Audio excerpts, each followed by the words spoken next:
dengan pemberatan 363 dengan mengambil barang milik orang yang orang tersebut masih berstatus mertua, yang dimana nilai kerugian emasnya sebanyak 162 gram.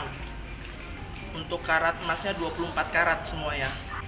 Untuk barang yang sudah dijual 40 gram emas berupa gelang. Total kerugian sendiri bang? Uangnya untuk apa dan? Total kerugian mencapai kalau dirupiahkan 122 juta. Kalau pengakuan sendiri uang itu digunakan buat apa? Untuk pengakuan dari pelaku untuk berpoya-poya dan main judi. Penasaran isinya, saya buka pakai obeng. Buka pakai obeng. Ya, saya lihat di tas ada. Ada. Tempat kamu mau jual itu ya? Cuman nggak semua saya jual. Duitnya untuk apa itu bro? Buat poya-poya aja tuh, Pak. Itu perhiasan punya mertua kamu ya? Ya. Main judi ya? Iya, Pak.